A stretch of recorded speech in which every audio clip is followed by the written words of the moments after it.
Have you ever really thought about the journey your food takes? I mean, it's pretty incredible when you stop and think about it. It's this massive, complicated dance happening all over the world. And right at the heart of it is something we barely notice: transportation. So today, let's pull back the curtain on that unseen journey. This quote just hits the nail on the head. It perfectly captures what we're talking about. Growing the food, that's just step one. The real magic, the thing that connects all of us to the food we need to survive, is the trip it takes. Transport is absolutely the unsung hero of our entire food system. And here's why it's such a challenge. Shipping an apple isn't like shipping a smartphone.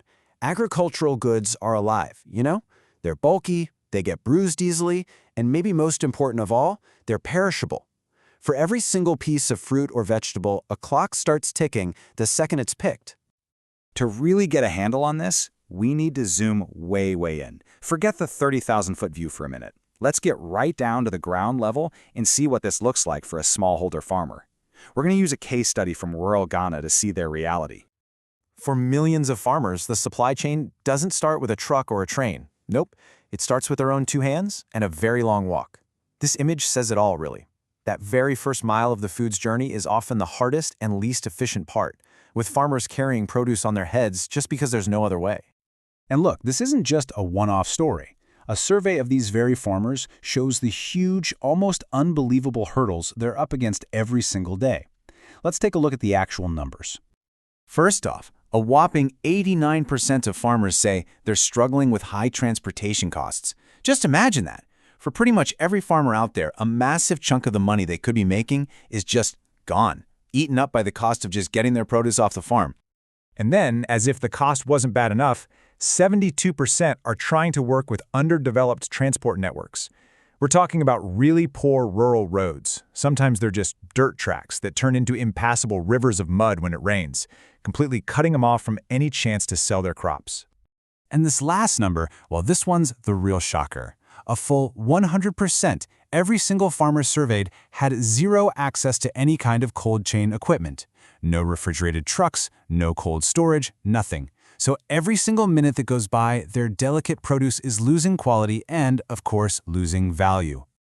So what does this all lead to? Well, it creates this huge power imbalance.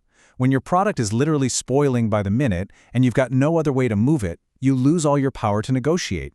You have to take whatever price you can get.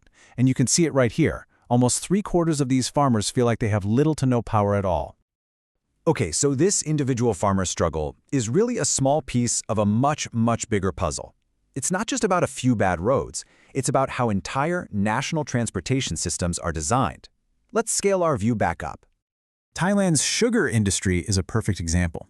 Relying almost completely on trucks creates this massive bottleneck. We're talking high fuel costs, tons of traffic, and lots of emissions. A much smarter way to do it, especially for long distances, is a multimodal system, where you use cost-effective trains for the long haul and then trucks for that critical first and last mile. And believe me, these aren't isolated problems. If you look over at India, you see a really similar set of large-scale challenges. From a lack of modern infrastructure to seasonal blockages that shut down key routes, all of these things create major weak spots in the food supply chain.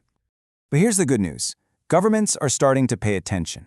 India, for instance, is coming at this problem from all sides. You've got things like the Kisan Rails, which are basically refrigerated trains for produce, and the Krishi Udan scheme for flying high-value crops. It shows a real commitment to building a stronger, more modern logistics network for agriculture. Okay, so infrastructure is one huge piece of the puzzle. But what about technology? Let's explore how new ideas and innovations, some surprisingly simple, others really advanced, are starting to become a real game changer. Tech doesn't always have to mean high-tech. Back in those same communities in Ghana, the rise of motorcycles and tricycles is making a massive difference. They're cheap, they're flexible, and they can get down those narrow roads where big trucks just can't go. It's a lifeline for these small-scale farmers. And this slide just shows the whole story in two pictures. On the left, you've got the tough reality of today. And on the right, you see the potential, an agricultural system that's powered by data and tech, making everything more efficient, right from the farm. And if we look even further ahead, wow, the potential is just incredible. The future of farm logistics could involve a whole range of tech, from data systems like GIS, that's Geographic Information Systems, and IoT, the Internet of Things, for tracking everything in real time, to automation with self-driving tractors, all the way to wild new ideas like truck and drone hybrid systems for that final delivery. But, okay, let's be real for a second. This high-tech future isn't going to happen overnight. There are some serious hurdles to get over. We're talking about government regulations, the real-world limits of batteries and how much they can carry, harsh weather, and of course, the massive costs of investment. These are all big challenges. All right, so we've looked at the problems on the ground, the big picture infrastructure, and the potential of tech. Now let's tie it all together and talk about why this is all so incredibly important. It really all comes down to one single word: resilience. Transportation resilience is basically the ability of our food network to take a punch. It doesn't matter if it's a flood, a fuel crisis, or a global pandemic.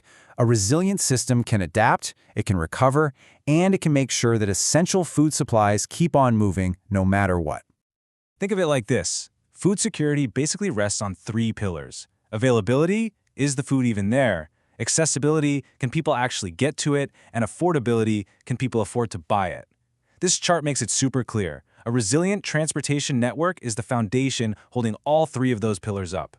If that foundation cracks, the whole system gets shaky. So at the end of the day, creating a food system that's truly resilient isn't just about paving more roads or laying down more train tracks. It takes a whole picture approach. It needs strong infrastructure, yes, but also smart technology and fair policies that actually empower farmers instead of leaving them vulnerable. So I want to leave you with this final thought.